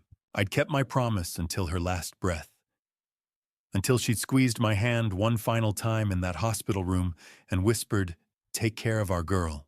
Those vows had been real, sacred, built on love and truth, and a commitment that had lasted through everything life had thrown at us. But the vows Zachary was about to make, they were poison dressed up as promises. Shatters. Reverend Reed said, his hands resting on the open Bible before him, requires commitment. It requires sacrifice. And above all, it requires truth. Truth. The word echoed through the cathedral, bouncing off stone walls that had heard that same word spoken at countless weddings over more than a century. My grip on the pew tightened. I could feel my pulse pounding in my temples, my heart hammering against my ribs. Every muscle in my body was tense, coiled, ready to move. Not yet. Wait. The Reverend paused, his eyes sweeping across the congregation. 200 people sat in those pews, all of them quiet, respectful, waiting for the ceremony to continue. Waiting for the moment when Zachary and Emberlyn would exchange rings and become husband and wife. None of them knew. None of them suspected. Before these two young people exchanged their vows, Reverend Reed said, his voice taking on the formal ceremonial tone required by tradition, "I am duty-bound by the laws of this state and the customs of this church to ask." My heart stopped. This was it. The moment every wedding ceremony included. The moment that was supposed to be a formality, a traditional question that no one ever answered. Except today, someone would. "If any person here present," the Reverend continued, his gaze moving slowly across the congregation, "she knows of any legal impediment or lawful reason why these two should not be joined together in holy matrimony." The silence that followed was thick, heavy, oppressive. I could feel 200 pairs of eyes focused on the altar. 200 people holding their breath, waiting for the question to pass unanswered, as it always did. I felt the weight of Caroline's promise pressing down on me. Protect our girl, even when she doesn't understand. Especially when she doesn't understand. Let them speak now. My hands gripped the pew so tightly I thought the wood might crack. My legs tensed, preparing to stand, preparing to do what I'd come here to do. This was the moment. The final opportunity to stop this wedding before it became legal and binding. The last chance to save Emberlyn from a man who planned to use her, betray her, and destroy everything we'd built as a family. The last chance to protect my daughter, even if it meant she'd hate me for it. Reverend Reed's final words hung in the air like a challenge. "Or forever hold your peace." I stood. The wooden pew creaked beneath me, the sound echoing through the cathedral like a gunshot in the silence. 1 second, 2 seconds, 3 seconds. Every eye in the sanctuary turned toward me. 200 faces, 200 expressions shifting from peaceful anticipation to confusion to shock. I opened my mouth and spoke the words that would change everything. "I object." The cathedral erupted. Gasps rippled through the crowd like a wave crashing against shore. Voices rose in a sudden cacophony of shock and disbelief. What? Did he just... "Oh my God!" At the altar, Emberlyn spun around her face, pale, her bouquet trembling in her hands. "Dad!" Her voice cracked on the word, a mixture of confusion and horror. that cut straight through my chest. Zachary's expression flickered just for a split second. I saw it. Pure, unfiltered shock. His mask slipped, revealing the panic beneath. Then just as quickly, he pulled it back into place, schooling his features into bewilderment and concern. "Mr. Caldwell." He started, but I didn't let him finish. Reverend Reed stood frozen at the altar, his Bible still open in his hands, his face a picture of stunned disbelief. In all his years of conducting weddings, he'd probably never had anyone actually answer that question. "Mr. Caldwell," he said, his voice shaking slightly. "This is highly irregular. Are you certain you wish to—" I stepped out of the pew and into the center aisle. My legs felt steadier than they had any right to. My voice when I spoke was calm, clear, unwavering. "I'm sorry, sweetheart," I said, looking directly at Emberlyn. "But this wedding cannot proceed." "Dad, what are you doing?" Emberlyn's voice rose, tears already streaming down her face, smudging the makeup she'd spent hours perfecting. "What are you doing?" Behind me, I heard Douglas Whitmore stand. "Pete, what's going on?" Other voices joined his. "Is he all right? Maybe it's stress. This is insane. Should someone call?" I ignored them all. My eyes were locked on Zachary Palmer, watching as he carefully maintained his mask of confused concern. "Mr. Caldwell." Zachary said, his voice taking on that smooth, reasonable tone he'd perfected over months of charming our family. "I'm sure there's been some terrible misunderstanding. Perhaps we should discuss this privately." "There's no misunderstanding," I said, my voice carrying across the cathedral. "The only misunderstanding here is about who you really are, Zachary Palmer." A fresh wave of gasps and whispers swept through the crowd. I heard someone near the back say something about calling security. Someone else suggested I was having a breakdown. Let them think what they wanted. Zachary's jaw tightened, but he kept his expression neutral. "Sir, I don't know what you think you know, but I know exactly who you are." I cut him off, my voice hardening. "And I know exactly what you've done." Emberlyn stepped forward, her face streaked with tears, her hands shaking. "Dad, please. You're embarrassing me. You're embarrassing everyone. I don't know what's gotten into you, but—" "Emberlyn." I turned to face her fully, and the look on her face nearly broke me. Confusion, betrayal, hurt. She was looking at me like I was a stranger, like I'd lost my mind, like I was the villain in this story. "Sweetheart, I know this is hard. I know you don't understand, and I'm sorrier than you can possibly imagine." My voice caught, but I forced myself to continue. "But you will understand. Soon. I promise you will." "Understand what?" she cried, her voice breaking on a sob. "You're ruining my wedding. You're standing up here in front of everyone we know, and you're—" She couldn't finish. She turned away, burying her face in her hands, her shoulders shaking. Zachary moved to her side, placing a protective hand on her shoulder, playing the role of supportive fiancé, comforting the bride whose unstable father was causing a scene. "It's all right," he murmured to her, loud enough for everyone to hear. "We'll figure this out. Your father is clearly under a lot of stress." "Don't you dare!" I said, my voice dropping to something cold and dangerous. "Don't you dare pretend to comfort her when you're the reason she's crying." Zachary's mask slipped again just for a heartbeat. His eyes met mine, and in that brief moment I saw the calculation there, the assessment. He was trying to figure out how much I knew, how much damage I could do, whether he could still salvage this. He couldn't. The whispers behind me had grown louder. I heard snippets of conversation. "Never seen him like this? Poor Emberlyn. Should someone stop him?" Douglas was making his way toward me, concern etched on his face. "Pete, I think we need to talk. Outside. Right now." But I wasn't leaving. Not until everyone at this cathedral knew the truth. I turned to face the congregation.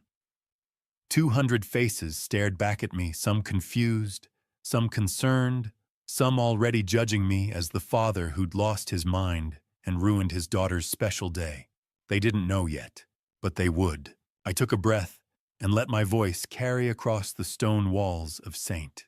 Benedict's Cathedral, across the same sanctuary where I'd married Caroline, where we'd baptized Emberlyn, where we'd said goodbye to my wife 5 years ago.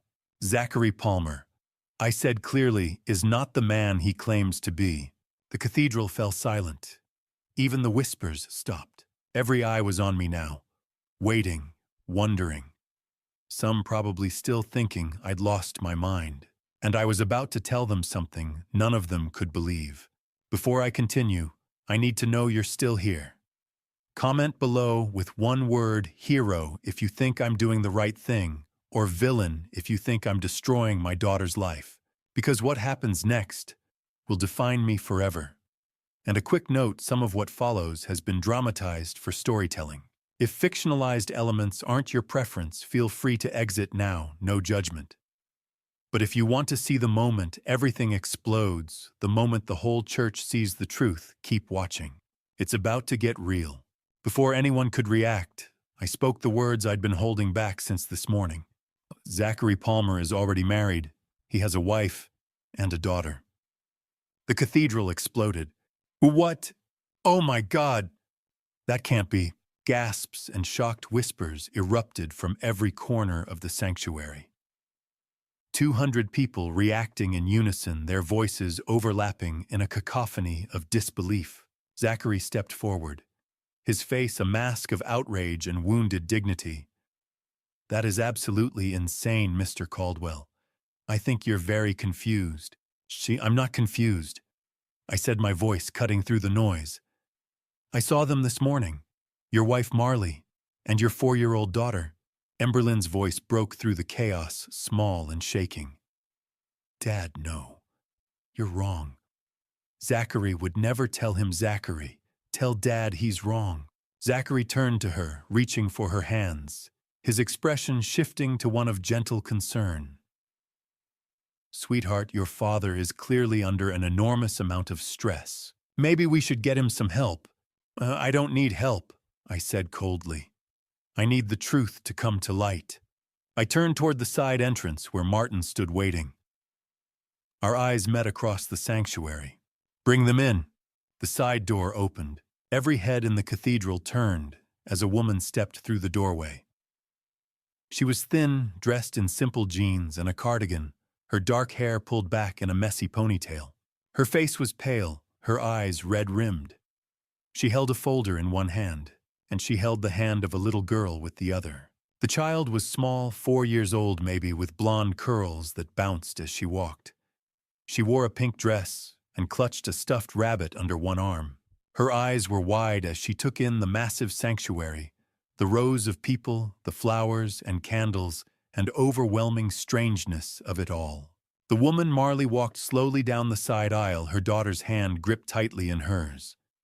Every step seemed to take enormous effort, like she was walking through water, or toward her own execution. The cathedral had fallen completely silent. 200 people watched them approach, confusion written on every face. The little girl looked around nervously, intimidated by the crowd, by the tall stone walls, by the way everyone was staring at her and her mother. Then she saw him, Zachary, standing at the altar in his perfect black tuxedo, looking like a prince from a fairy tale. Her face lit up like the sun breaking through clouds. Daddy. The word rang out across the cathedral, echoing off the vaulted ceiling, bouncing off stone walls, hitting every ear in the sanctuary with the force of a physical blow. The collective gasp that followed was like a wave crashing. The little girl let go of her mother's hand and ran her small feet pattering across the stone floor, her curls bouncing, her stuffed rabbit trailing behind her. Daddy, Daddy. She was running straight toward the altar, toward Zachary. I watched it happen as if in slow motion. Watched Zachary's face drain of all color. Watched his careful mask shatter completely. Watched him stand frozen, paralyzed, unable to move or speak or do anything but stare at the little girl racing toward him with pure joy on her face. Emberlyn turned, following the sound of the child's voice. Her face was a picture of utter confusion. What? What is? The little girl reached the altar steps and threw herself at Zachary, wrapping her small arms around his legs, beaming up at him with absolute adoration. "You look so handsome, Daddy," she said, her voice high and sweet and completely guileless. "Are you getting married? Mommy said you were getting married." Zachary looked down at her, his mouth opening and closing like a fish pulled from water. No sound came out. Marley had stopped halfway down the aisle, tears streaming down her face. "I'm so sorry," she whispered, though her voice somehow carried in the deadly silence. "I'm so sorry." She forced herself to keep walking to close the distance to the altar. When she spoke again, her voice was stronger, steadier, though it shook with emotion. "My name is Marley Palmer," she said, looking directly at Emberlyn. "I'm his wife. We've been legally married for 5 years." She held up the folder, opening it to reveal the document inside. Even from where I stood, I could see the official seal, the signatures, the date, a marriage certificate, with Zachary's name and Marley's name, dated 5 years ago. "No." Emberlyn's voice was barely a whisper. She took a step backward, away from Zachary, away from the little girl clinging to his legs. "No, this can't be." She looked at Zachary, her eyes desperate, pleading for him to say something. Anything. To tell everyone this was a mistake, a lie, a cruel prank. "Cherie," she said, her voice breaking. "Tell them this isn't true. Tell them." Zachary opened his mouth, closed it, opened it again. Nothing came out. His face had gone from white to gray. His hands hung at his sides, limp and useless. He looked like a man who'd been caught in a trap with no way out, watching the walls close in around him. The little girl, Mia, looked up at him, confused by his silence. "Daddy, are you okay?" Jason Hartley, standing beside Zachary, as his best man stepped back as if he'd been burned. "Dude!" he said, his voice sharp with shock and anger. "What the hell is this?" Emberlyn looked from Mia to Marley to the marriage certificate to Zachary. Her eyes were wide, her face pale, her hands shaking so badly her bouquet dropped to the floor, white roses and lilies scattering across the altar steps. "Zachary," she whispered one more time. "Please, tell me this isn't real." But Zachary said nothing, because there was nothing he could say. The evidence was standing right in front of her. A 4-year-old little girl with his blonde curls and his smile calling him daddy. A woman holding a legal marriage certificate with his name on it. The truth had finally, irrevocably come to light. Emberlyn looked at me, then her eyes finding mine across the chaos of the altar. In that moment, I saw her entire world collapsing. Every dream, every hope, every promise she'd believed in, falling apart in front of 200 witnesses. The little girl's voice, "Daddy Sitikama," still echoed through the cathedral, and everyone was watching as the man at the altar said nothing at all. But I wasn't done. The worst part was still ahead. "There's one more thing," I said, my voice cutting through the shocked silence. "One more thing everyone needs to know." Marley had moved closer to the altar, tears streaming down her face. She looked at Emberlyn with an expression of pure misery. "He forced me into this," she said, her voice shaking. "We owe money to dangerous people. He said it was the only way to save our daughter. I didn't want to. I tried to warn you." Emberlyn's face was a mask of shock and betrayal. She looked at Marley, at the marriage certificate still visible in the folder, at little Mia still clinging to Zachary's legs. "So this was all about money." Her voice was hollow. "You were planning to steal from my family." Marley nodded, shame washing over her features. "I'm so sorry." Zachary seemed to realize he needed to regain control of the situation. His face shifted, taking on an expression of desperate sincerity. "Okay, yes. I should have been honest from the beginning." He looked at Emberlyn, his voice softening. "But I love you, Emberlyn. The money, that was just to solve a problem, and then we could have had a real life together. Just you and me." That's a lie, I said coldly. And it's not even the worst lie. Zachary's eyes snapped to me, a flash of warning in them. Mr. Caldwell, I think you've said enough.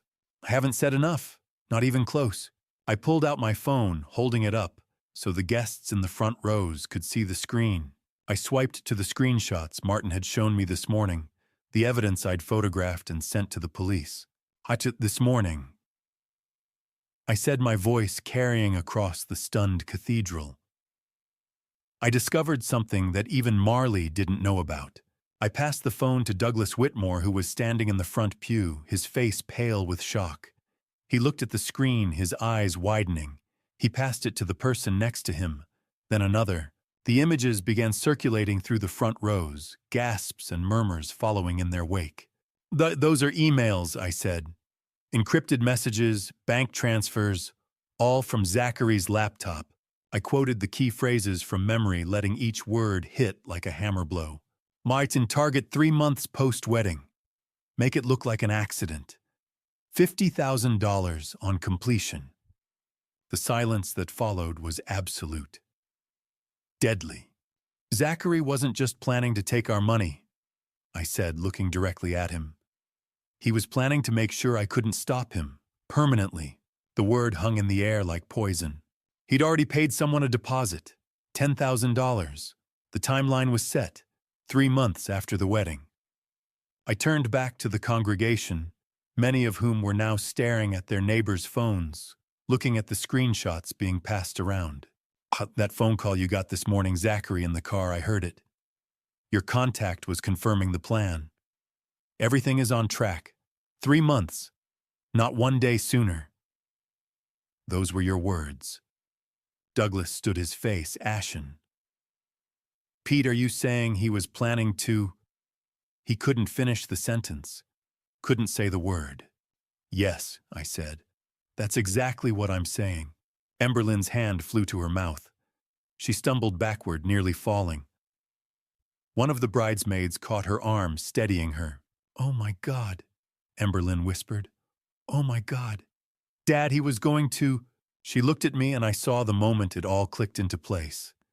The rushed engagement, the quick wedding, the way Zachary had asked so many questions about my schedule, my routines, my habits.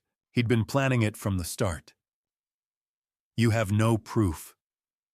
Zachary's voice cracked, desperation bleeding through his careful composure. Those could be fake, photoshopped. You're trying to frame me because you never wanted... They're not fake, I said calmly. The police have verified them. They're waiting outside right now. As if on cue, I saw movement near the cathedral entrance.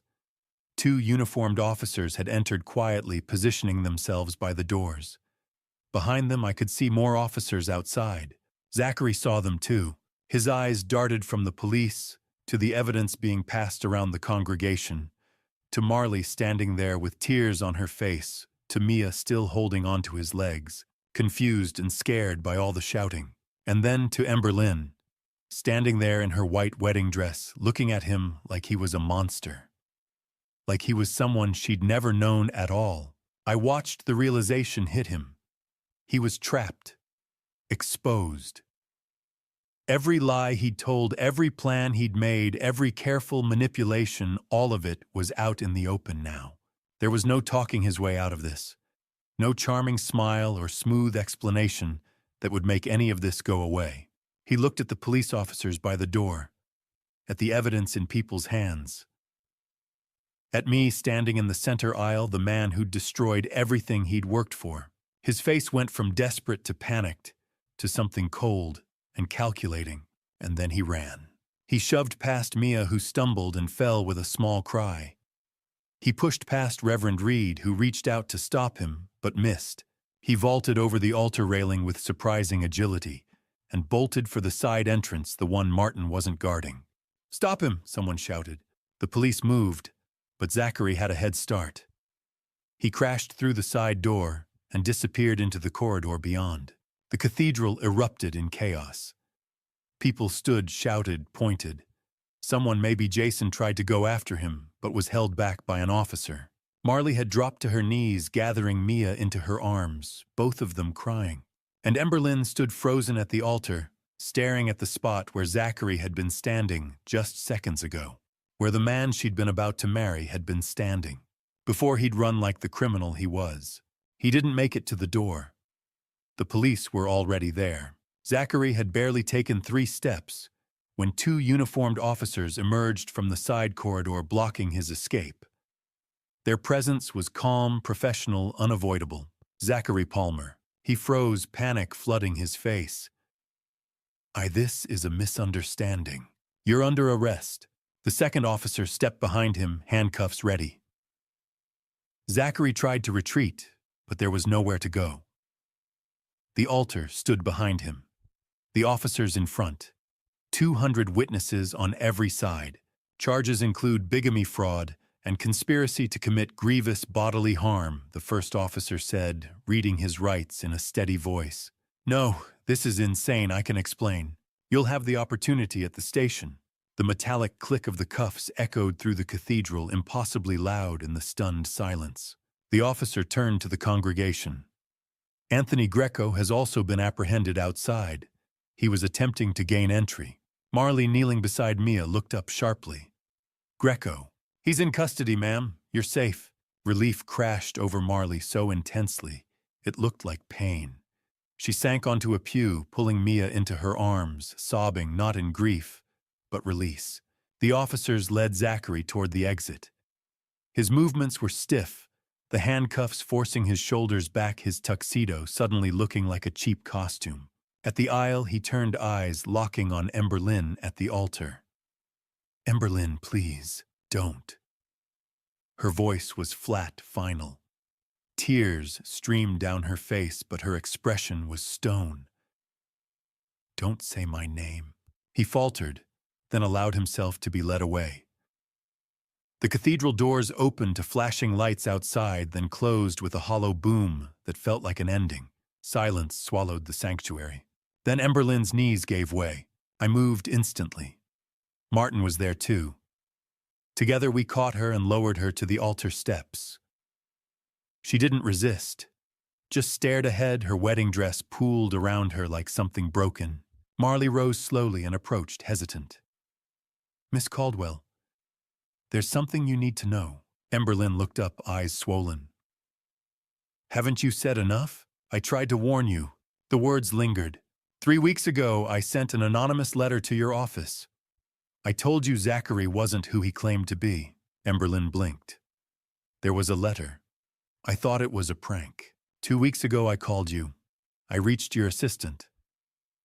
But Zachary came home early. He heard me. He took the phone." Emberlyn's breath caught. "That call. I heard someone say my name. Then it cut off. He threatened to take Mia if I tried again," Marley said, voice breaking. "Said I'd never see her again." Understanding spread across Emberlyn's face. "You were trying to save me." Marley nodded. "I was terrified, but I couldn't stay silent. I'm sorry." The warnings, Emberlyn whispered, turning to me. "They were real. You couldn't have known," I said softly. She looked around the cathedral at the flowers, the silent guests, the photographer frozen in place. At Mia quietly playing in the corner. Her wedding, gone. But she was alive. Safe. She turned back to me. "You saved me. Even if I hate you for a while. I'll accept that," I said. "As long as you're safe." "I thought I loved him," she whispered, then broke. I held her as she sobbed, just like when she was little. Around us, the cathedral emptied. Douglas passed with a grave nod. Marley gathered Mia and left with an officer pausing once to look back at Emberlyn with regret and hope. Martin stood guard nearby. At last it was just us. "What happens now?" Emberlyn asked. "We go home," I said. "And you heal." She nodded and leaned into me. Justice had been served, and my daughter finally understood why.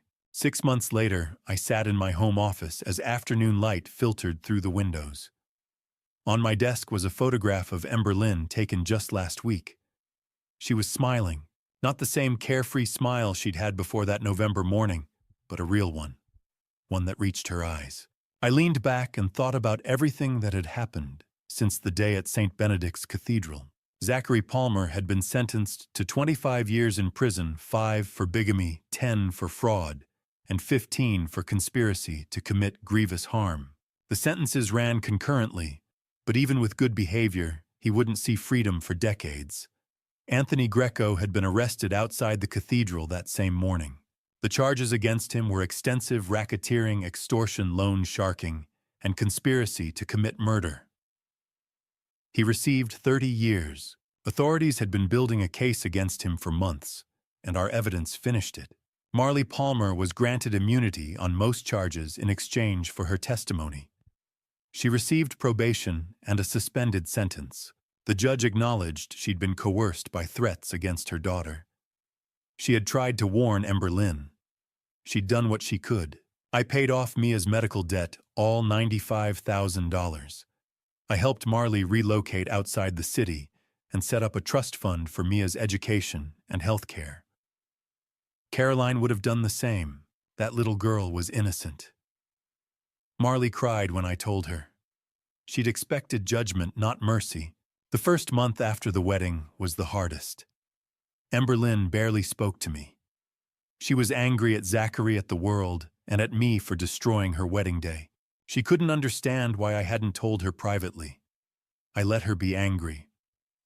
By the second month, she began therapy with a trauma specialist. Slowly, she processed the truth. By the third month, she understood why I'd done what I did. If I'd warned her quietly, she might not have believed me. Now, 6 months later, she was stronger, wiser, not broken. There was a knock on my door. "Come in," I said. Ember Lynn stepped inside, wearing jeans and a sweater, her hair in a ponytail. She looked healthy. She looked like herself. "Hey, Dad, I'm always happy to see you. How was your day?" She sat across from me.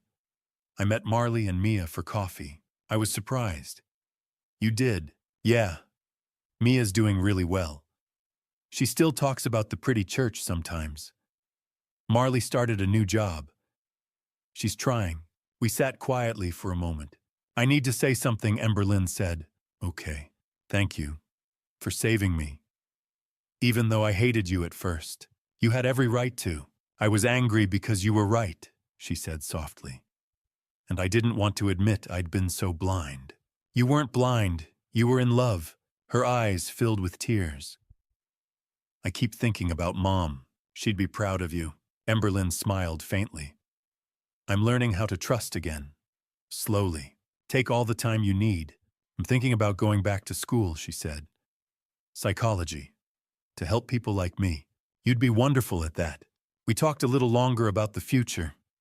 Then Martin appeared at the door. "Oh, I didn't realize Miss Ember Lynn was here." Ember Lynn hugged him.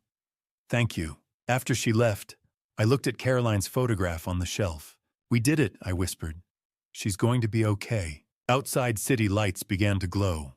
Life wasn't perfect, but it was honest, and that was enough.